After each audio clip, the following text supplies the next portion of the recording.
Today or Right. Sunday is probably the last chance. If you have any requests for specific topics or titles, just let me know.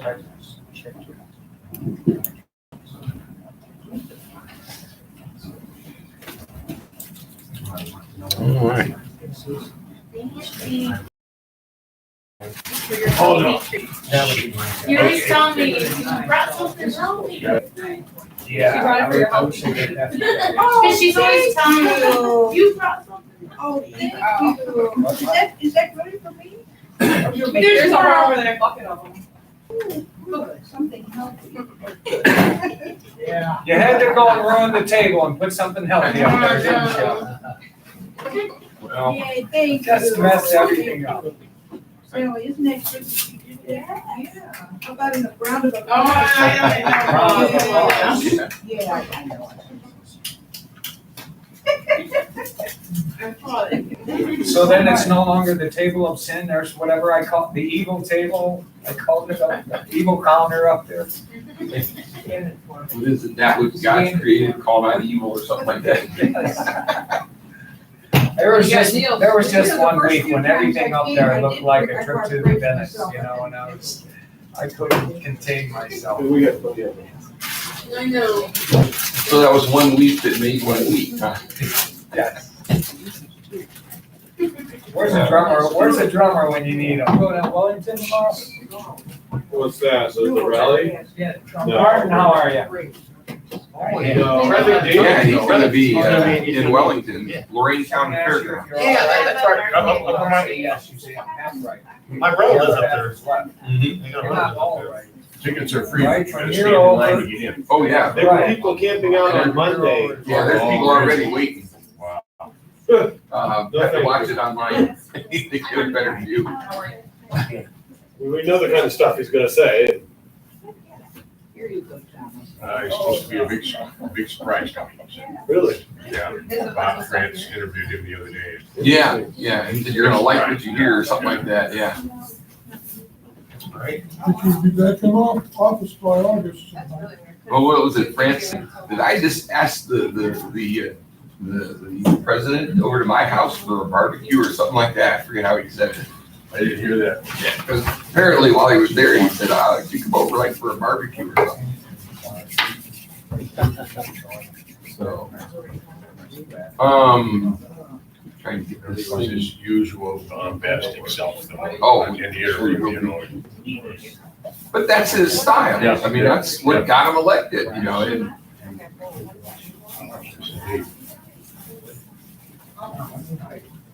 Tamla finally went to the border. yeah, because he's going to the border. 150 miles from any problem. Yeah, she had to get down there before he got there. Say the word and millions of armed patriots will swarm the streets. I've heard I'm just sharing this over now. Vice President didn't do anything.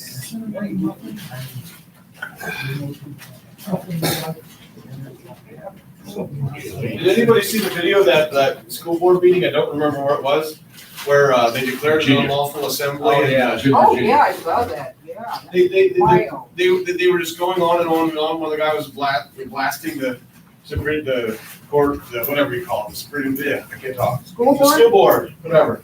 Yeah, the cops came and. Yeah, they and hauled some handcuffed people away. They said, well, I motioned to enter public comment, motion second, they unanimously voted to end public comment. Yes. Is it What I wanna know is, back to blue, right? If I want How your did this- opinion, I'll give it to you.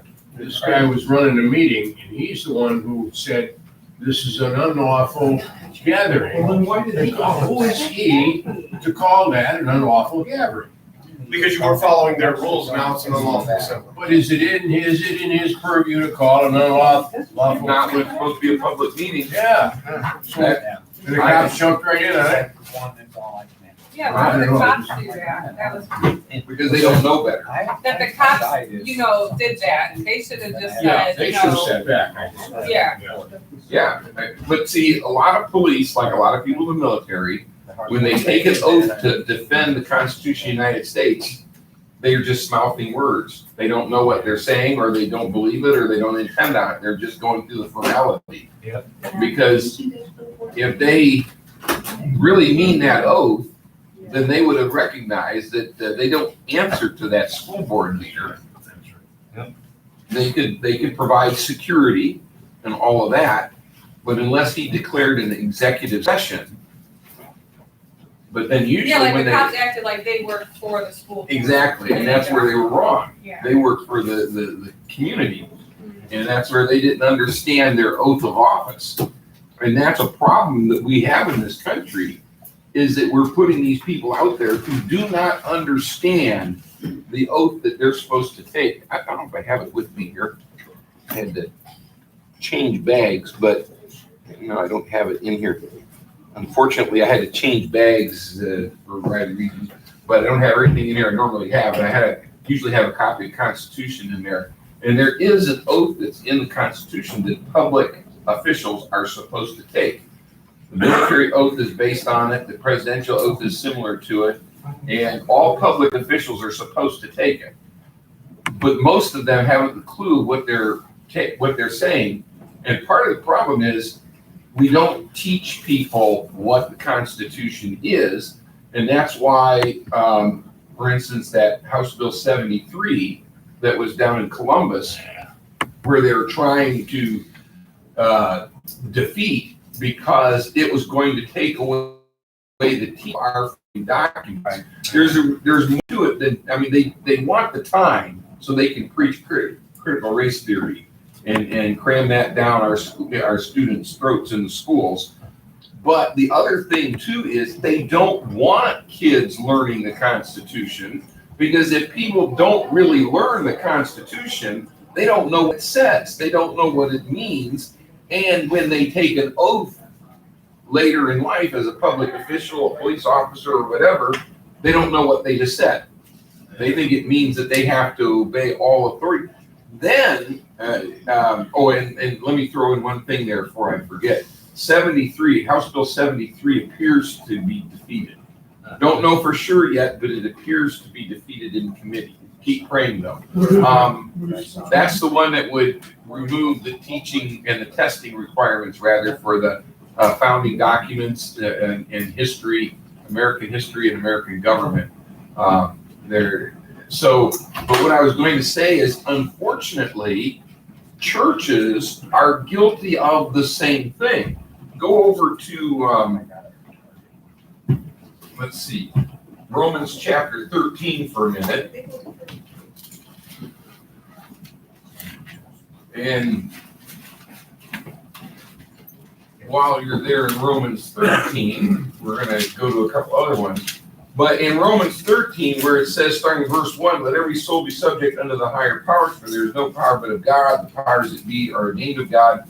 Whosoever therefore resisteth the power resisteth the ordinance of God, and they that resist shall receive in themselves damnation. I'll stop right there for a moment, talking about government officials. There's a number of pastors who preach from this passage, as well as 1 Peter chapter 2, which we're going to go to, and they say you cannot do or resist the government.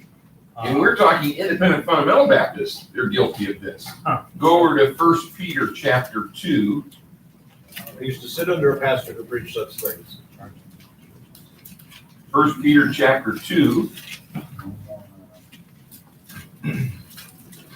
And let's go down to verse number 13. And this is what they say: submit yourselves to every ordinance of man for the Lord's sake, whether it be to the king or as supreme, or unto governors as unto them that are sent by him, for the punishment of evildoers and for the praise of them that do well. Now, okay, when you preach things out of context, they become pretexts, okay? Yeah. So what they do is they take these verses out of context. Submit yourselves to every ordinance of man for the Lord's sake. So they would look, let's take that case of that meeting. They would look at that and say, when this guy leading the meeting as a government official declared in an unlawful assembly, it's the duty of every Christian to submit yourselves to the authority of man. There's a problem with that. So we see these two passages that they use, and these passages are in the Bible, but there are restrictions to that. Go over to Acts chapter 4. See, I'm keeping fingers in my Bible too.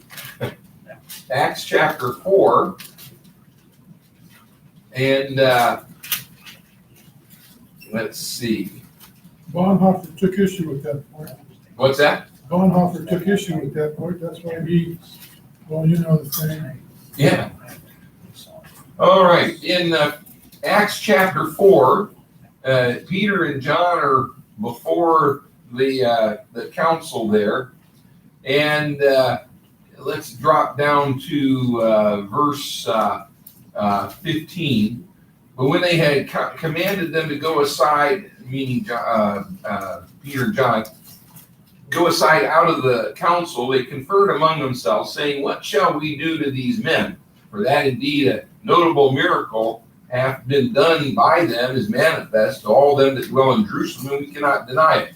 But that it spread no further among the people, let us straitly threaten them, that they speak henceforth to no man in this name." Now, this is a government body. These people had legitimate authority over Peter and John.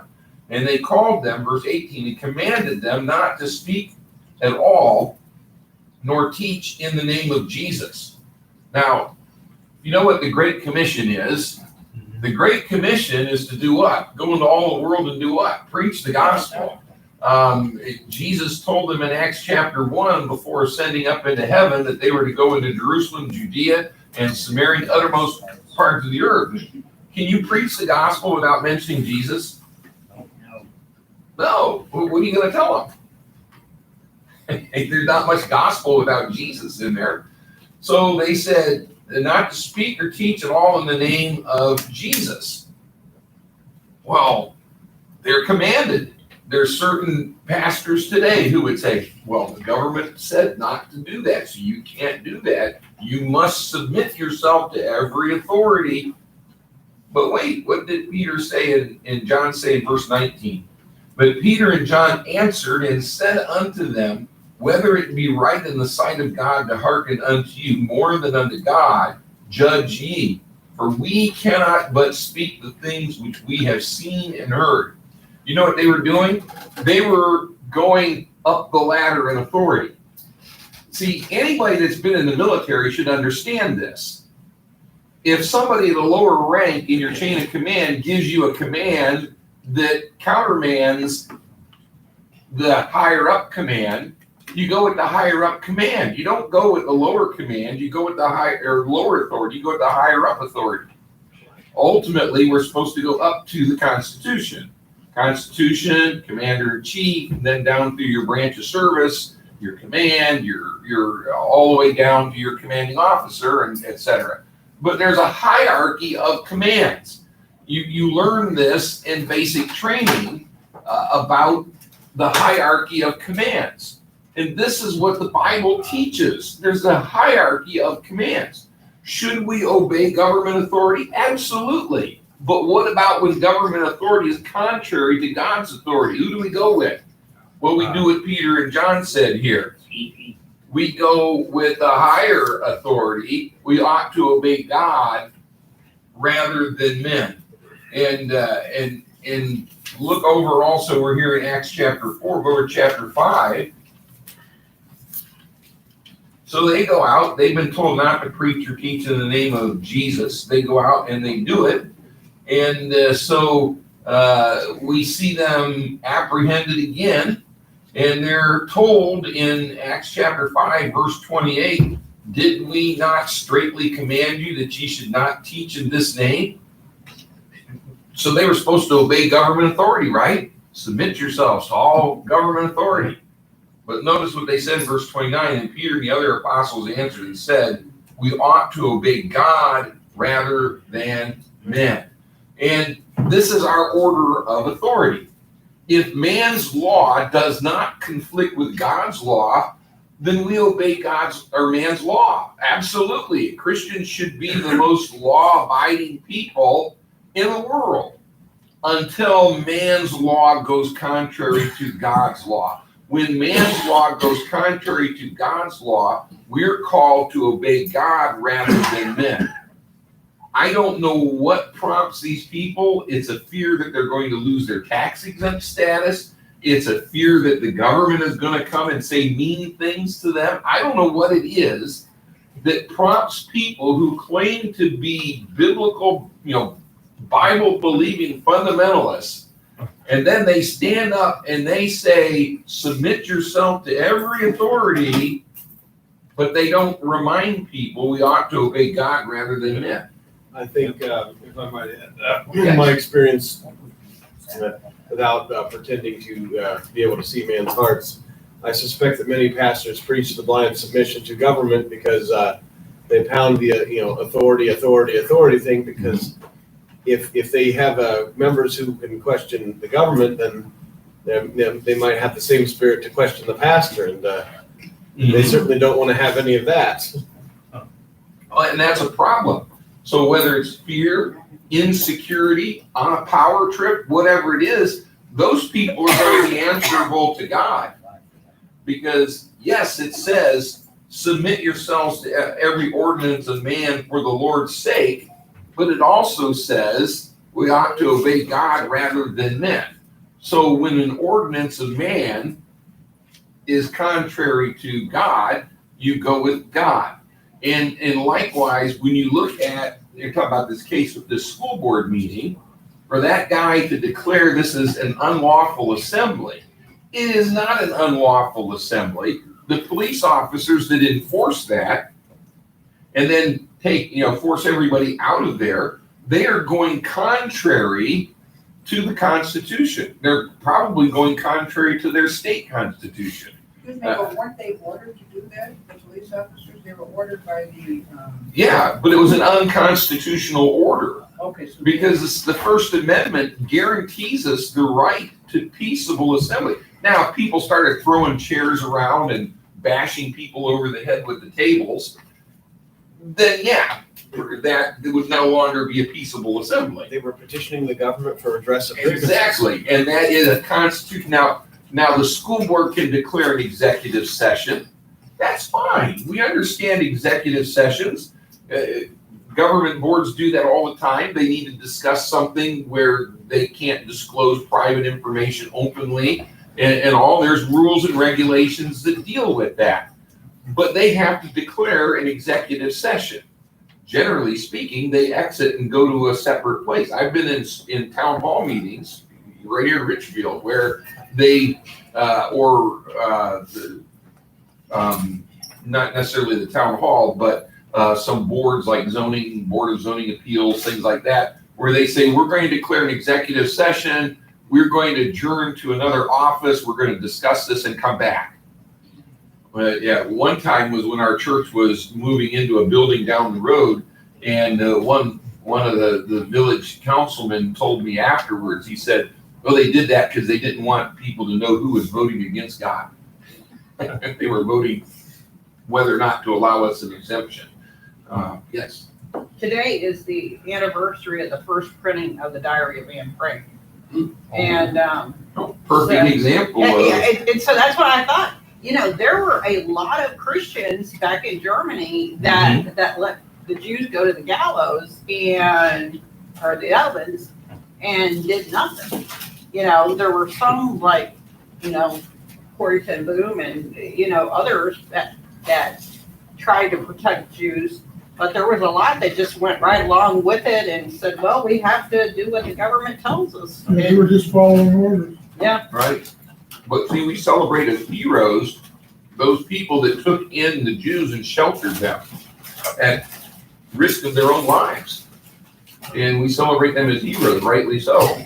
And then we can go all throughout history during the Cold War era, the Soviet Union. There were a lot of churches that met underground. I mean, they had to meet in secret. They were ordered by the government not to meet, but yet they met. They didn't invoke this, submit, they're doing it in China today. They didn't invoke this, submit yourself to every ordinance of man for the Lord's sake. They said, well, we would, except that's contrary to God's ordinance. We ought to obey God rather than men. And so they met at great risk of, pain and jail and things like that to the pastors and the people in the church. And many of them went to the gulags as a result of that. Kim worked with a nurse many years ago whose own father had been a pastor who had been sent to the gulags for meeting in secret. You said, we honor those who stood up against the Nazis and everything. Well, today we have the same spirit of cowardice that enabled them. It reminded me of Matthew 23, warned to you scribes and Pharisees, hypocrites. You are likely to whiten sepulchres. Sorry, wrong verse. Next one. Warned to you scribes and Pharisees, hypocrites, because you build the tombs of the prophets and garnish the sepulchres of the righteous, and say, if we had been in the days of our fathers, we have not been partakers with them in the blood of the prophets. Wherefore, ye be witnesses unto yourselves that ye are the children of them which killed the prophets. It seems like the same measure of the same double standard. You know, Yeah. They praised the prophets and condemned those who killed them, while in their day doing the same thing as them who persecuted the righteous. So, go ahead. I was gonna say, 30 years ago, Sally and I, we had 3 impressions pickets in front of the Euclid School Board because they had this impressions reading series was full of witchcraft and Satanism. And so we had 3 demonstrations in front of the school board, and then she got us onto the Ernie Sanders show. Yeah, I remember when those impression things were Oh, out. you remember? Yeah, I remember that. Did you hear us on the Ernie Sanders show 30 years ago? No, I just remember when the impressions But- material was being Yeah, discussed. and so we had 3 demonstrations with about 30 people each time, right in front of the courthouse building. Because I think that's an example of obeying God rather than men, because the impressions reading here is full of witchcraft and Satanism. Exactly. And Pastor Ernie Sanders really supported us, and he advertised our, picket right on the radio. Mhm. But the school board, they had their minds made up. At the end of all of this, everybody that was protesting got to give a 5-minute speech in front of the Euclid School Board. And very persuasive, why we shouldn't have this reading series for the Euclid elementary school. But they had their minds made up. Mhm. But it wasn't anything so wild, like it's on TV. But I thought that was an example of being God. Right, Sal? But it's, Sally's that's the one of the She's things. the one that got all the newspapers out and got us on the radio. Very She's good. a real media expert. Yeah, I do remember that when the impression series in protest. But now this critical race theory, a lot of people, as the media is downplaying it. But what we're talking about in this one school board is happening across the country from coast to coast. School board after school board, things like this are happening. And, You know what, that's happening at jobs too, though. Mhm. Like, we just had a whole week, they called it allyship. And so basically it's like how we have to be allies to, right. everyone. Church? No, it's work, like at work, Yeah. all the school, like diversity and inclusion. We've got the Secretary of Defense pushing that and all these other people, the military pushing it, pushing the government. But what I was talking about happening is the protests against it at school board meetings is happening coast to coast. The media doesn't want to report that because in a lot of these cases, these school boards are having this happen and they don't know what to do. They don't expect it. But- And did you know that in this instance with this particular school board, if they manage to oust those people choose their successors. So, Well, you're gonna get the same people back in there. and the other thing too is that some of these people, what we need is somebody that has deep pockets. We need somebody who can go and file class action lawsuits against these boards for unconstitutional actions. But unfortunately, that doesn't always happen. I was also going to say, as soon as I can find it here. I was trying to think of what there's a couple of bills, and that's not the one I'm thinking of right at the moment. But I was mentioning on the radio today, House or Senate Bill 111 has had an amendment to it that's to push where employers cannot require vaccines, but there's another, I can't find one right off the bat here. But it's On approved, the, the wording is approved, so once it becomes approved, Right. then it changes it all. Yeah. Different dynamic. But what I was getting at is the bill that's in the House right now dealing with critical race theory. There are some bills that are there.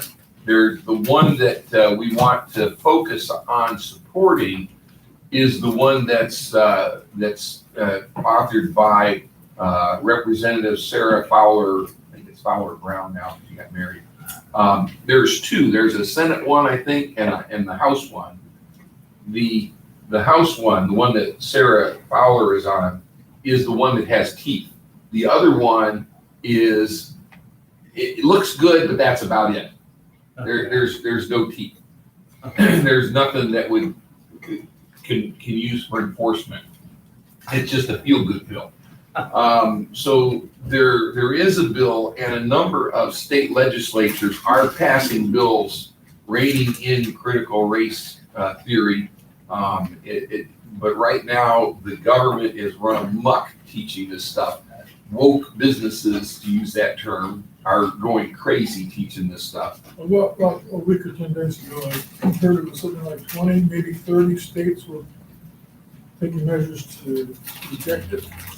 But have you heard anything recently as to how many states are protesting and enacting legislation to prevent critical race theory from being taught in the schools? Well, that's what we're talking about. Ohio's got legislation right now. How many states out of how many? I don't know how many states, but a number of them are doing this because, for one thing, this is something that's actually been crossing party lines. This is something that, in a sense, it's kind of a benefit of the pandemic and the shutdown.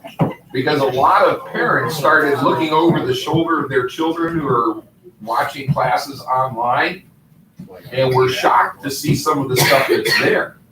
And so as a consequence, this is almost like a step too far, because most of the people, when they hear this, they realize this doesn't make sense. And this isn't America. Now, there are some people who are soaking it up and they just go right along with it. But when you hear a guy tasked with teaching critical race theory to the military, when he's asked, well, what exactly is racism? And he says his answer is something along the lines of, well, racism is when people have racist ideas and they engage in racist actions and do racist things. Was that Miller? Was that I saw Miller? that. Yeah, it might have been. It was A little bit of circular reasoning there. I heard a congressman, Just like I in think on, yeah. I heard a congressman, I think on Newsmax a couple of nights ago. Mhm. He used the term, it's not, what's the word for it? It's subjective, His opinion. it's not objective, it's Right. subjective, and it's Yeah. Marxist doctrine and something else. No, let me, wait a second, I hit this one, you don't want that. Now let me play devil's advocate or critical race theory advocate, which is sort of synonymous terms, for the moment. The reason that you would say that is evidence of your white supremacy. Supremacy. This was a black guy saying that. Yeah, and here's why. People, as a result of white supremacy, push for accuracy in facts and reason and logic. That's white supremacy. There's other truth out there that's not objective, it's subjective. And it has to do with how it makes you feel and how you react to it. And so therefore, to insist on something being true because it's logical and factual and reason is white supremacy. Including mathematics. Exactly. Mathematics is considered white supremacist. It's a tool to keep people of color in subjection. All I can say is that if the concentration of melanin in your skin, if somebody believes the concentration of melanin in your skin or the lack thereof is what makes you racist, then they're racist, regardless of the concentration of melatonin in there, melanin. I can't get it out. Regardless of the amount of melanin in their skin, they're racist. But of course, once your melanin concentration reaches a certain level, you can't be racist. By virtue of that, it's amazing stuff, isn't it? Go ahead. As important as it is to fight against the critical race theory, I think it's even more important for parents at school board meetings to fight against the idea of their children being vaccinated.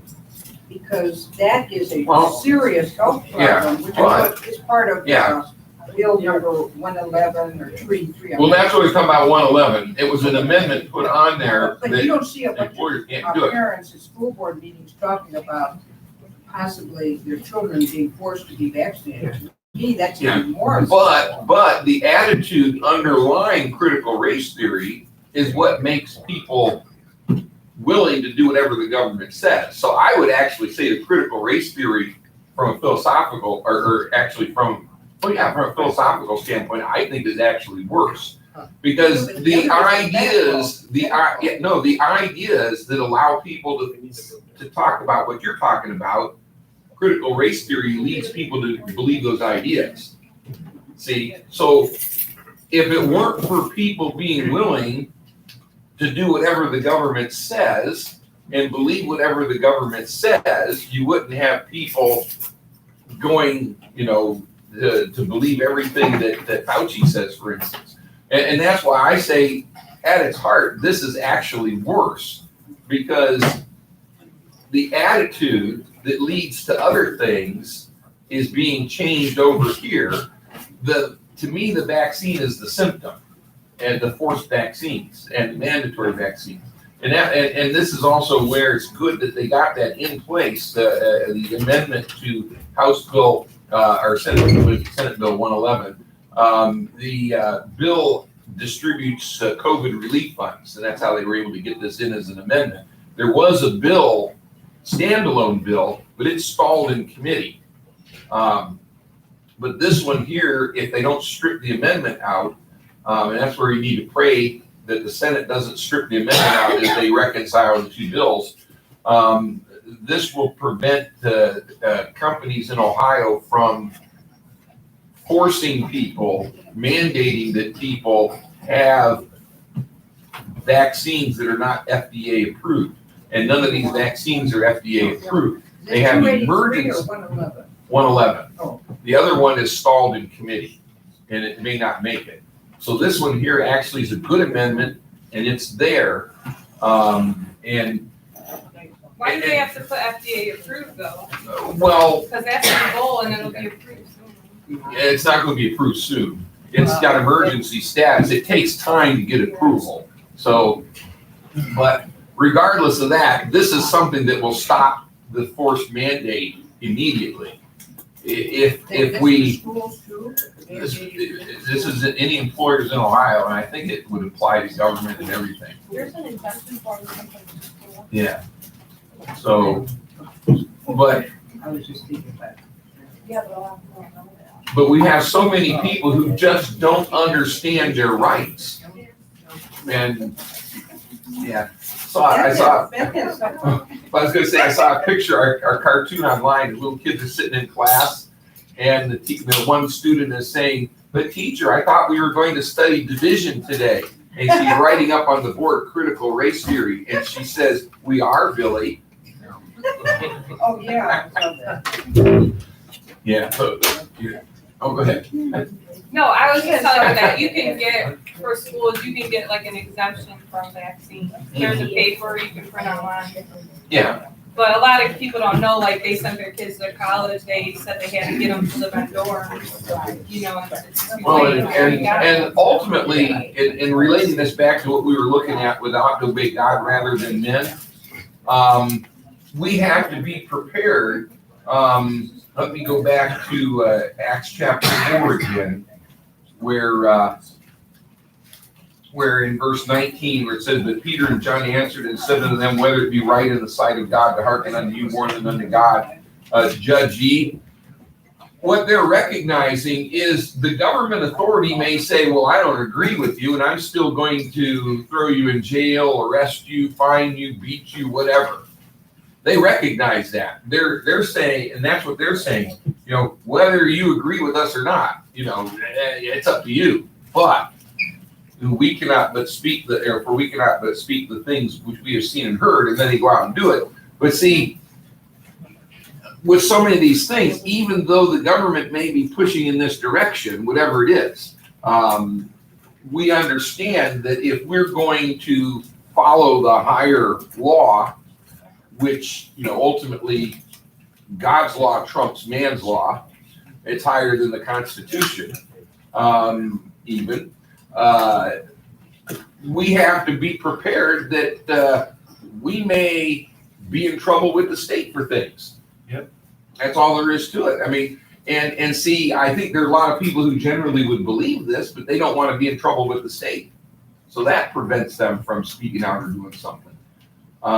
So when we go against man's law, even though it's plainly not biblical, as violation of our biblical commands, we have to understand man might come after us. There's many people in China. Yeah, people in China who are in jail for that very reason, re-education camps. Look at the guy in Canada that we talked about a month or so ago, Arthur Pawlowski, who had his services knowing full well that the government might come after them. And he chased them out of his church building knowing full well there would probably be retribution. And there was, because remember, what did they do? They stopped him on the public highway to make a public example of him, pulled him out of the car, forced him to kneel on the road while they were keeping traffic from running him over. And they did all that publicly, purposely, to intimidate. But see, when Arthur Pawlowski stood there and ordered those people out of his church and told them what they were doing was unlawful, not only by Canadian law, but also by the Bible, he realized full well what could happen to him, but he was willing to pay the price. Peter and John here, when they went out from the council, having been commanded by a legitimate authority in their life to not teach or preach in the name of Jesus, and then immediately they start preaching and teaching in the name of Jesus, they knew full well they could be arrested again.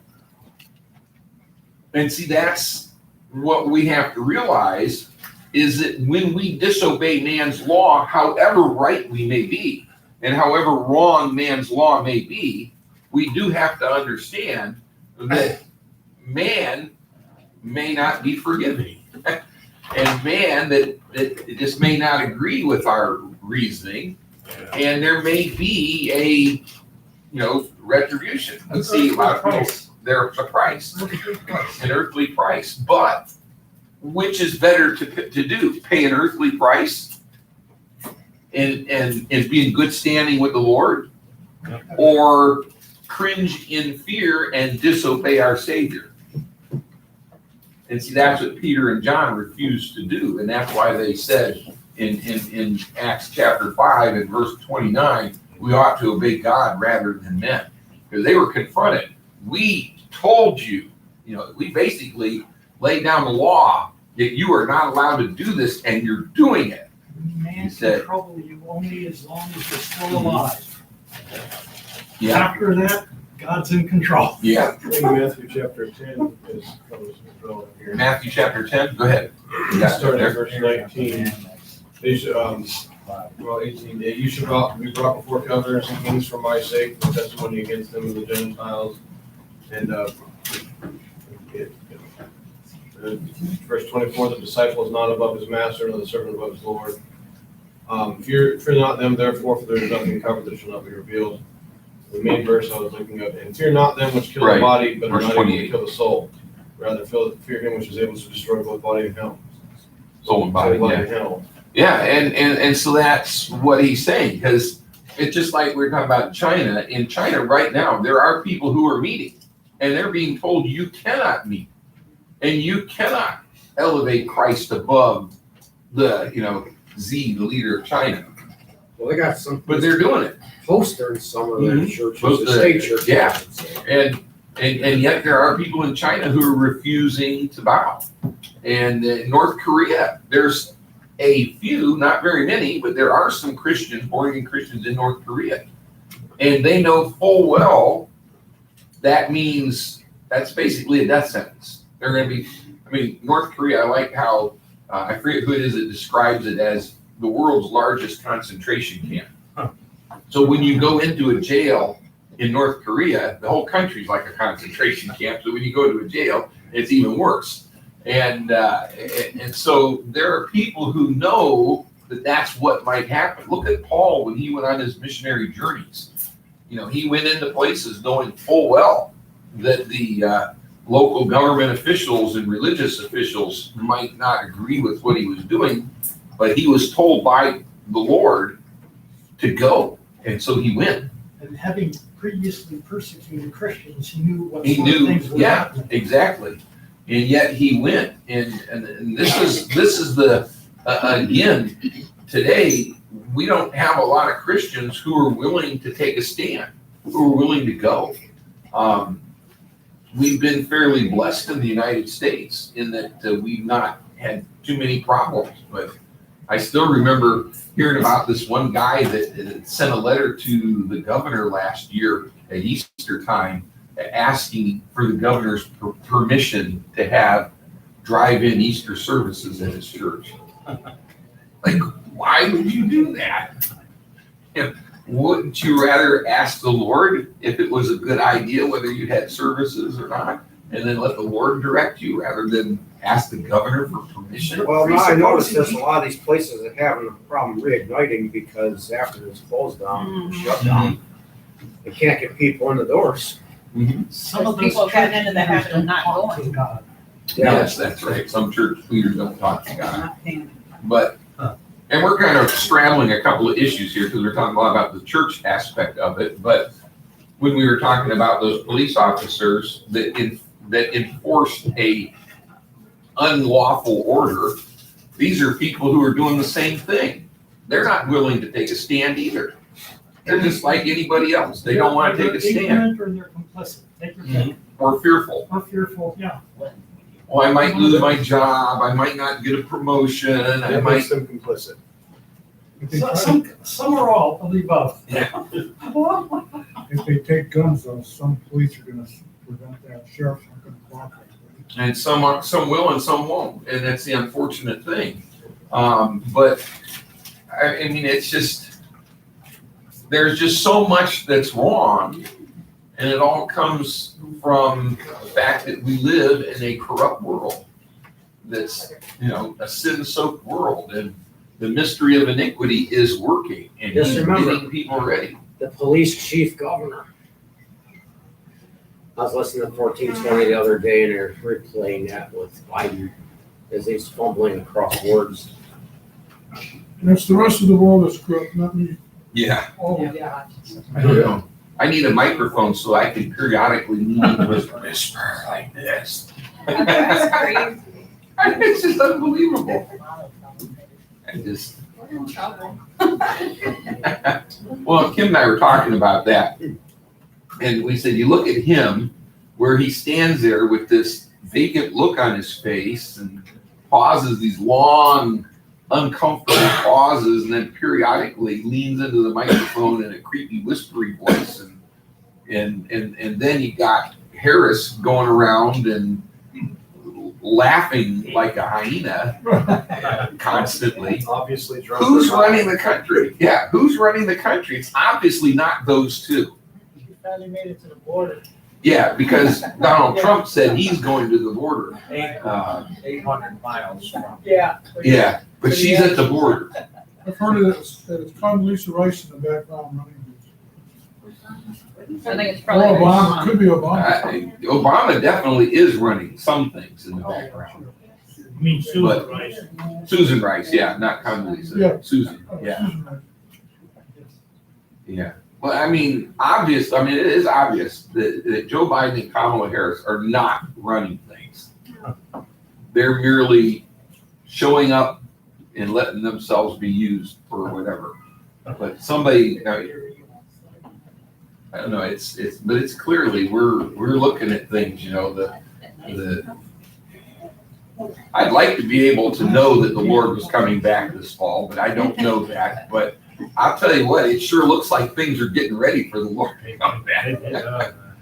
That's why, I was kind of thinking along those lines, how Satan has, in a trillion different ways, been able to deceive people in a trillion different ways with stuff that you would think that most of everything you see going on today, Christian or non-Christian, common sense would say, something's not right here. But it goes to show you how Satan can get into every single mind, and whatever he needs to do to convince that mind of this, he's going to do it if the Holy Spirit doesn't indwell in him. And he's going to do that to another person because, whatever to one, it doesn't mean anything but to the other. You see so much versatility in how he works that it just, it's so mind-boggling. You can't even keep up with it. All you do is pray. Well, the Bible talks about it, if possible, deceiving the very elect, meaning believers. Well, the drought and the grasshoppers out there in California, and you don't Yeah, know any of that. Western United States is undergoing a severe drought right now and extremely warm temperatures. Yeah. And Leaves are being eaten off the trees. They haven't. That'll be followed by fires. You know how we've many, already had some, yeah. there's so many people I'm seeing online saying, the fundies warned us that they would come for our kids. And we laughed. We all laughed. The fundies were right. I guess it was Pat Robinson who said in 1992 that feminism is not just women's equality. It's a Marxist, radical Marxist ideology that encourages women to divorce their husband, kill their children through abortion, practice witchcraft and become lesbians. And everyone just laughed. And then now, Teen Vogue this month had this disgusting, blatant, literal witchcraft article encouraging young girls to, told you so. Yeah. Wish y'all would have listened 20, 30 years ago. Well, and they were saying that before, back in the 40s, that communism was doing that, and in the 50s. Just like McCarthy was a couple of decades too late. Trump was probably about 40 years too late. But it's all part of the division because the United States overall is probably one of the least racist nations in the world. And I like how people pointed out, if somebody moves from Nigeria or Uganda to Germany, how long does it take them to become a German? They're not. They never can become a German. Their children won't be German. Their grandchildren won't be German because they're not German. They can become a German citizen, but they're not German. What if they move to France? How long before they can become French? Never. They're never French. They're always Ugandan or Nigerian or whatever. They can become a citizen. How long does it take them to become an American? A few years. How long it takes them to go through the naturalization process? As soon as they take the oath, congratulations, you're American. Because America is an idea. Germany is a people. France is a people. There just happens to be other people living amongst the French people and the German people. Invaders. Yeah. One of my history professors said when I was in college, his last name was Miller, and he had very clear German ancestry. He said there was a lot of Turkish immigrants to Germany who they're permitted permanent residency, but they're not granted citizenship. And their children are not granted birthright citizenship. He said it would be easier for him, a man born in America, several generations, like 3 or 4 generations back, lived in America, because he could clearly trace his German ancestry. It'd be far easier for him to move to Germany and very quickly reasonably quickly be granted German citizenship than the Turkish immigrants who've lived there for generations. America's a racist country, sure. But yeah, this whole thing, this whole push, and it's not coincidental that it's really been pushed since Biden has been in office really hard because they think they have the opportunity to do it right now. And they need America divided, because America still is the biggest obstacle to a world government. And we haven't talked much about the Great Reset, and it's kind of not been in the news as much lately, but it's still very much alive behind the scenes. They've got to take America down in order to build a global government. As long as America is strong and united, they can't institute a world government. They could get every other country in the world practically as a member of the world government, with the exception of America. But the American economy and everything is still so big that they could never realize their goals. So they need to bankrupt us. They need to divide us against each other. They need to do whatever they can. That's why they so blatantly cheated in the last election. Because Donald Trump became the focus of what, from their perspective, is wrong with America. From our perspective, it's the focus of what's right with America. Make America great again. To them, that's anathema. They don't want that. They want America to be nothing.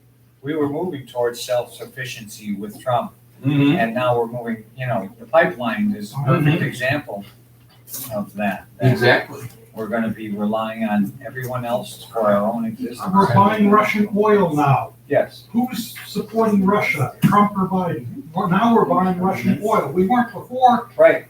And we were in the process of selling oil and natural gas to Germany to supply them.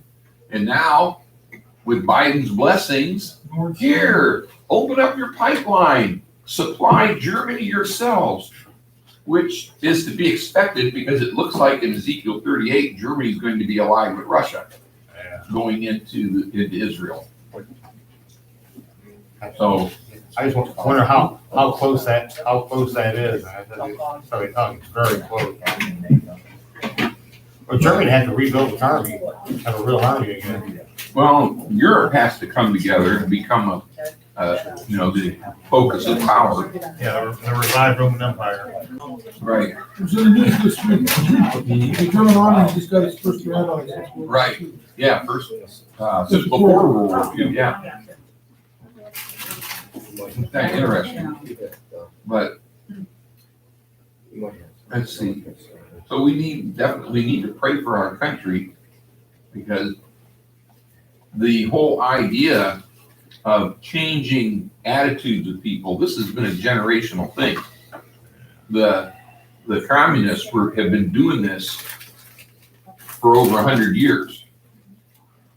And they started getting control of the universities because the universities train the people who teach the other kids. They had to get a firm grip on them. Wasn't that Khrushchev that said he would destroy us from within? We will Yeah. bury you. Yeah. And one of them said that we will sell the rope, or the West will sell us the rope with which we hang them. Yeah, Disneyland had Abe Lincoln saying all that. Khrushchev proved his point when he took a shoe out and hit it on the table. Khrushchev, wasn't it? Yeah, that was Khrushchev.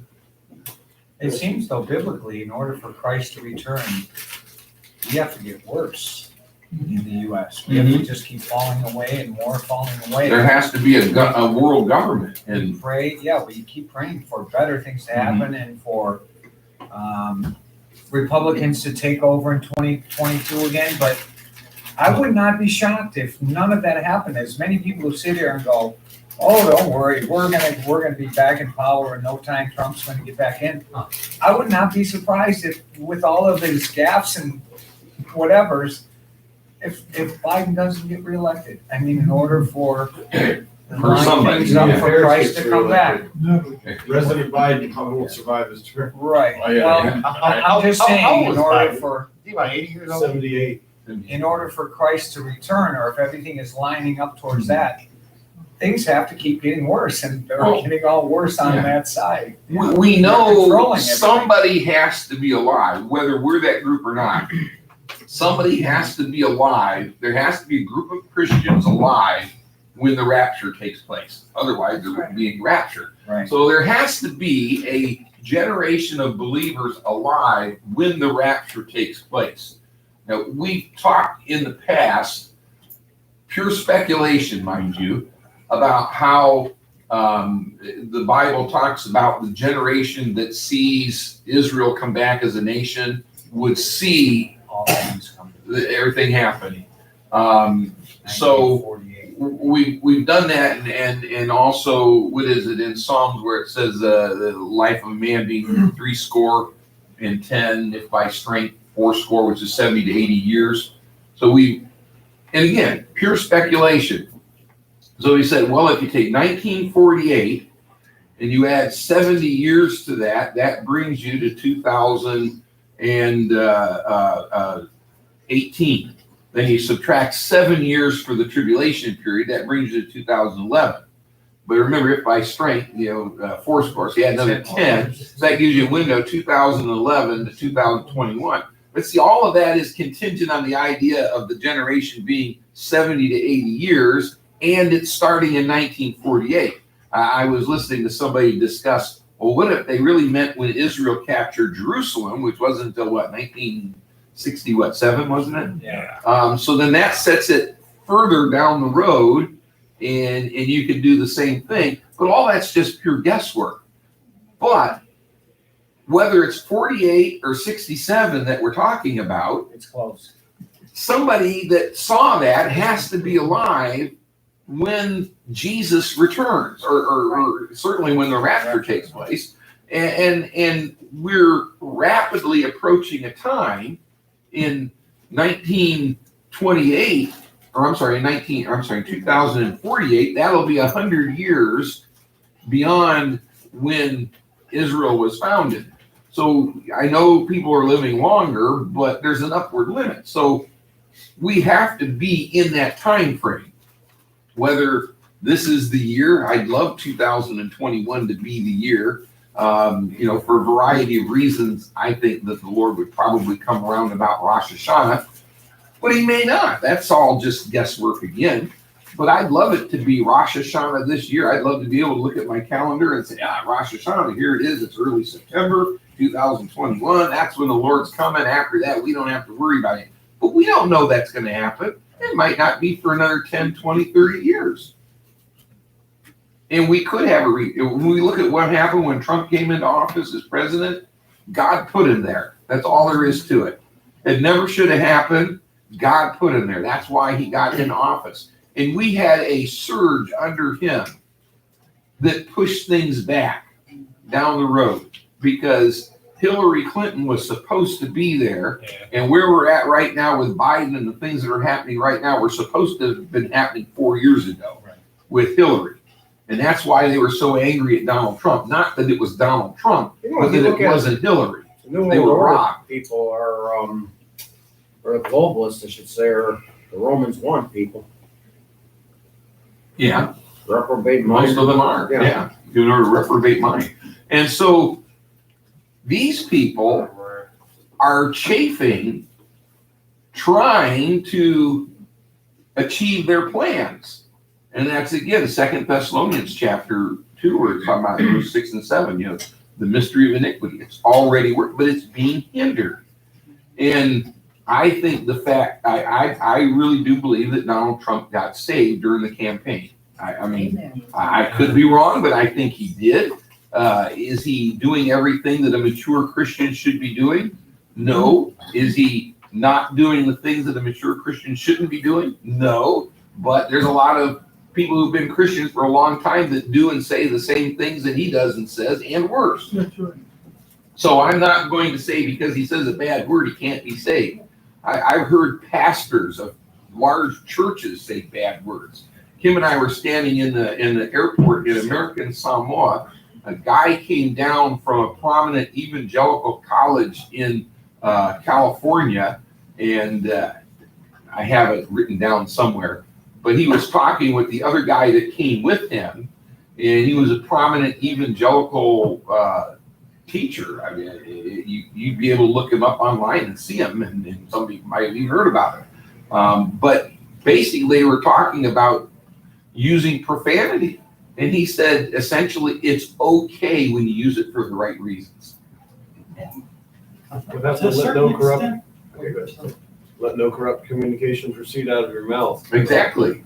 Give none offense neither to the church of God nor to the, Well, he thought amongst friends it was okay, or for effect it was okay.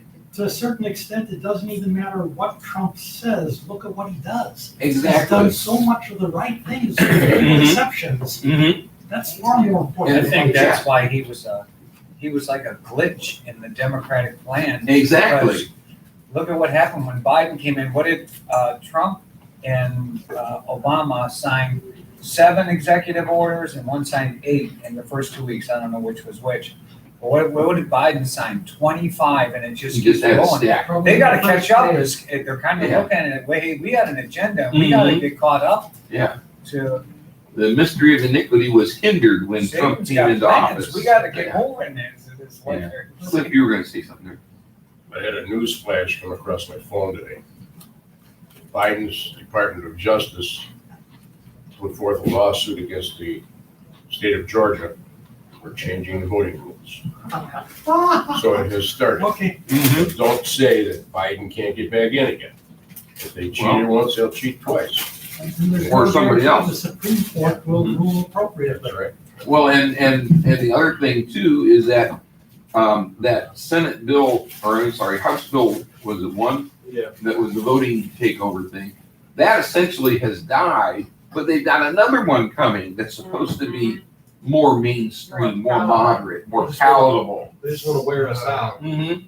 They got to And they build a would- filibuster in order to get the 60 votes. I think that's their main goal, though. If they can beat that, then they're just Then going to be able to all walk. things off, Yeah. everything's off, So, finished, but- majority. But regardless of all of that, we know that God used Donald Trump to hinder the work of the mystery of iniquity. Had he not become president, well, we would be in a global order probably right now. We got a reprieve. God gave Yes, us it was a reprieve. That's the perfect word to use. Now, does God want to give us another reprieve? If he wants to, he can. If he doesn't, he doesn't. It would be because of his plans, because the United States eventually has to fall in order to go into the global government. So whether we get another reprieve or not, eventually we know we're in a time frame where the Lord is going to be coming. So we know that we're in the time frame then when a global world order has to succeed. So we know we're in the time frame where eventually the United States will not be what it is today. It's got to change. I don't think we deserve, I didn't think at the time that we deserved a reprieve from God. No, I don't think we did either. We did, but God did bring Trump in. Mhm. But he had a plan. I thought it was a flash in the pan, Yeah, but he's a blessing that we didn't deserve. yeah, exactly. But see, God had a plan. He had a purpose. And that's why, in fact, we've been talking about 2 Thessalonians. Go over there and look at how he says that. There in 2 Thessalonians chapter 2. And I just think this is so instrumental here, where he says, starting in verse 3, let no man deceive you by any means, for that day shall not come except there come a falling away first, and the man of sin be revealed, the son of perdition, who opposeth and exalteth himself above all that is called God or that is worshipped, so that he as God sitteth in the temple of God, showing himself that he is God. So the temple has to be rebuilt eventually. But then he continues on in verse 5, remember ye not that when I was yet with you, I told you these things. Verse 6, and now ye know what withholdeth, that he might be revealed in his time, for the mystery of iniquity doth already work. Pause there for a moment. These events leading to the Antichrist coming on the scene and all of this, the man of sin being revealed, those events are working right now. The mystery of iniquity doth already work. Right. Only he who now letteth will let. Now that word letteth there is the exact same Greek word that's translated withholdeth in verse 6. So that tells us, and the context and everything tells us that we're not talking about let in the permissive sense, we're talking about let in the restrictive sense, like in a legal document, without let or hindrance. So it means that he's being hindered. He who now letteth will let until he be taken out of the way. Well, that's the Spirit of God. And how is the Spirit of God working in the world today? Through us, through believers, right? He indwells each believer. We're out there in the world. And as we do the work that Jesus has given us to do, we are being used of God in this process of withholding. And when you look at Donald Trump's rise to the presidency, you can't help but notice how God used Christians to bring him into office. That's right. And when you look at that, we know that God was using us to withhold the mystery of iniquity. But eventually, the mystery of iniquity will be let go because it's being held back right now through the work of the Holy Spirit. Well, I believe that's going to happen when the rapture takes place. When the rapture takes place, we're going up into heaven.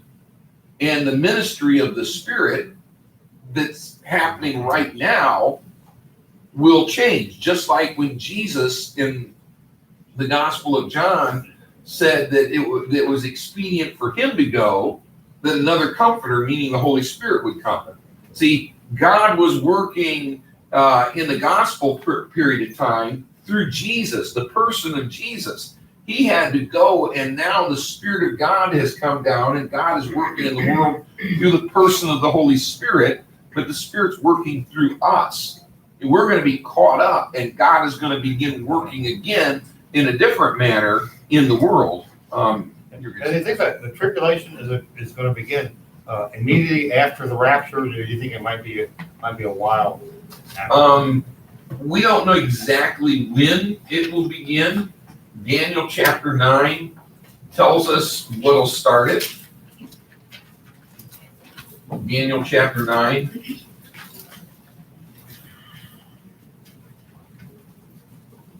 Daniel chapter 9, we have a vision of the 70 weeks of years. And without going into all the detail, we know from the timing and everything that each week is a week of years. They're not weeks of days, they're weeks of years. And we find, well, when you read in verse number 24, it says 70 weeks are determined upon thy people, that's the Jewish people, and upon thy holy city, that's Jerusalem, to finish the transgression and to make an end of sins and to make reconciliation for iniquity and to bring in everlasting righteousness and to seal up the vision and prophecy and to anoint the most holy. Well, that's to anoint Jesus as king. Well, that's what happens in the millennial kingdom, right? So none of that can happen until Daniel's 70th week is concluded. Well, after the 69 weeks, we come down to the time when Messiah would be cut off. Let's jump in here. Well, we'll just read through it, starting verse 25. Know therefore and understand that from the going forth of the commandment to restore and build Jerusalem unto the Messiah the Prince shall be 7 weeks and 62 weeks, and the street shall be built again and the wall, even in troublous times. And so you got that 60, that's 67 and 2, that's 69 weeks right there. So you got 69 weeks there. After 62 weeks shall Messiah be cut off, but not for himself. And this has to do with when Jesus was crucified, not for himself, but for us. And the people of the prince that shall come shall destroy the city and the sanctuary. Well, the city and the sanctuary was destroyed in the year 70 AD. And that was the Romans that did that. Remember, Titus led the siege of Jerusalem. Well, so who are the people of the prince that destroyed the city and the sanctuary? The Romans. This is where we get the idea of the revived Roman Empire, the Antichrist coming out of Rome, the prince of the people that shall come. And then it says, and the end thereof shall be with flood. Unto the end of the war, desolations are determined. Verse 27 says, and he, so that he refers to the prince that shall come, that comes out of the people that destroyed the city and the sanctuary. So this is where we get the idea of the Antichrist coming out of Rome. I know there's some people who advocate that the Antichrist comes out of Turkey or the Islamic world somewhere. Joe Richardson. Yeah, there's a number of people do that. Well, we can argue over some of that, but the clear teaching here is when he comes on the scene in verse 27, he shall confirm the covenant with many for 1 week. Well, this is the missing week. This is the 70th week. This is what's necessary to complete everything so the Lord can come and set up his kingdom on earth, the millennial kingdom of Christ. And so he confirms a covenant with for 1 week. Now, this is when the tribulation begins. Now, when does that confirmation come? Does it come immediately the day of the rapture? Or does it come a week later, a month later, a year later? We don't know. Now, when the Spirit is taken out with us, mhm. things are gonna go downhill fast. Exactly, because there's no restraint on the mystery of iniquity. The devil is working right now. He's got people, things in place, because he doesn't know when that's going to happen either. And in every generation, he's tried to be ready to have somebody that he's grooming. And so, Well, just like if you're in a country where there aren't as many Christians, you can see that the devil works Yeah. fast. and let's say for the sake of argument, okay, that the rapture took place this fall. And let's further say for the sake of argument that through some working, Donald Trump's even in office again. Well, if he say, what happens to Donald Trump when the rapture takes place? He's not in office anymore, is he? Because he's in heaven. If the rapture took place today, then obviously Donald Trump wouldn't take office because he'd be in heaven and we'd be in heaven. But the mystery of iniquity now is going to work overtime because the restraints are off. It's being held back, but now it's going to be able to go full force. And what we're seeing right now with what Biden is, what they're using Biden to do, we're seeing things move faster than we ever thought possible. But I think that this is nothing compared to what they'll see when the rapture takes place. Whether it's this year or 10 years from now, we don't know. But when that takes place, what's happening now will look like, slow motion compared to what's going to happen then, because the devil is going to know I've got a chance to do this, and he's going to move forward as fast as he can. What is the Bible verse that says, in the last days, knowledge would expound? Knowledge increase. Yeah, see if I can find that here. And we certainly are seeing that. Especially with computers. It's like having a Library of Congress at your fingertips. It's not always accurate knowledge, but it is knowledge. Well, if you Yes, search you're on right. it, you can find It would help if I could spell. Well, for Daniel. Daniel 12:4. Yeah. I should have just looked here rather than taking the time to try and look it up on there. Yeah, it says in 12:4, but thou, Daniel, shut up the words and seal the book even to the time of the end, for many shall run to and fro, and knowledge shall be increased. Right. And when we look at this, the idea of the book of Daniel, people didn't understand what was in the book of Daniel.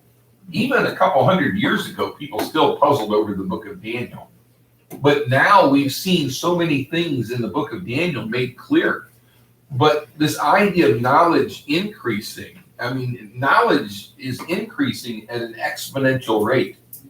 The amount of knowledge that how do you measure it? It's really kind of hard to measure. The amount of information, the amount of bits of data stored in the World Wide Web. However you measure it, it's skyrocketing. We have never seen knowledge increasing at the rate that it is today. It's just phenomenal.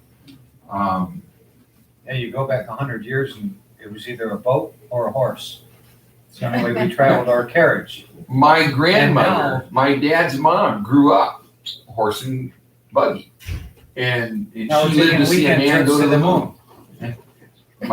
What are you doing this week? We're going to the moon. Yeah, in fact, my dad, when he was young, he farmed with horses and mules, all the way up into the 50s. So, and well, 60s actually. Yeah, that was Still just the have 'em. beginning of, computers and every other type of knowledge and communication and talking to somebody on the other side of the world and. Yeah, they 15 seconds. remember my dad remembers the first time telephones came down the street, all that stuff. Like I told you, that newspaper I've got, in 1907, Plain Dealer. Oh, yeah. The want ads were page 2, and they had horses and buggies and stuff for sale on Euclid Avenue. Addresses were Euclid Avenue, Mm-hmm. selling horses and implements and all kinds of stuff. I can remember the party line. Yeah, we had party line growing up too, yeah. And people say like, party line, what's that? You didn't call out and have a party? You picked up the phone to call somebody and your neighbor up the road was talking. You click the receiver. Yeah, my father he was driving a Model T Ford, crank it with the car when I was a kid. I remember a man that was at the nursing home. His father owned the first gas station on Route 30 between Worcester and Mansfield. He had the first gas station. That was his dad. We think about it. We're not that many generations removed from the horse and buggy era. Sure. Look at the roads. Yeah. It would have been, wasn't 30, that was the Lincoln Road, right? Or Yeah, that, or was that the National Road? Route 30 is a Lincoln Highway. Yeah, Lincoln Highway, yeah. Yeah. So it's, Yeah, why do people nowadays call a generation 30 years? 40. 30 to 40, it varies so much, but back then, biblical times, we could almost look at it as 70, and if you're lucky, 80. You know what I mean? It's like, who changed that? well, it's different usage because like they talk about the Israelites. Remember, they went to the promised land, they sent the spies in, and they said, oh, we're not going to go in because there's giants in the land, and God said that generation is going to die. 40 years. Yeah, and it was 40 years until that generation died off. So generation it was used in that sense, but generations refer to the time that the authority and power and stuff passes from one group to the next. Also, generation could just simply be somebody was alive at this time and they're alive at this time. So there's still somebody alive that was alive then.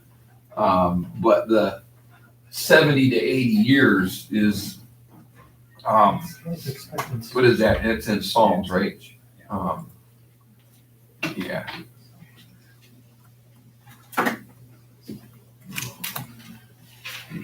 Which only recently has once again approached that. Yeah. 100 years ago, you didn't have a life expectancy of 70 or 80. Too many verses.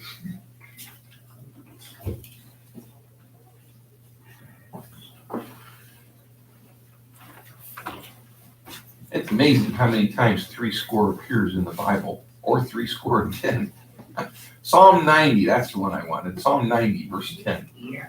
The days of our years are 70 years and 10. And if by reason of strength they be 80 years, yet is their strength labor and sorrow, for soon cut off and we fly away. And so that's talking about a lifespan there, 70 to 80 years. And really that's where we're at with people's lifespans today. Now, 100, 200 years ago, that wasn't the average lifespan. 100 years ago, for some, it's like you ever watch some of these old shows on TV, like Perry Mason or something that was filmed in the late 50s, early 60s, and you get these scenes where some guy comes out tottering out there, and they go, hey, old timer, how old are you? I'm 52 years old. Like, what? I used to be that a long time ago. Yeah, but 100 years ago, even, back in the early mid 20th century, people in their 50s and 60s looked a lot older than they do today. What is it? 80 something is one of like the fastest growing age groups because people are surviving and we're healthier and we look better and we last longer than we were, but we're kind of moving into that time frame.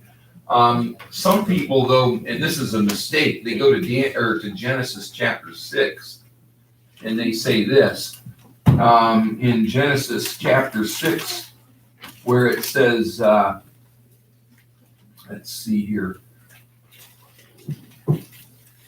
where's the Methuselah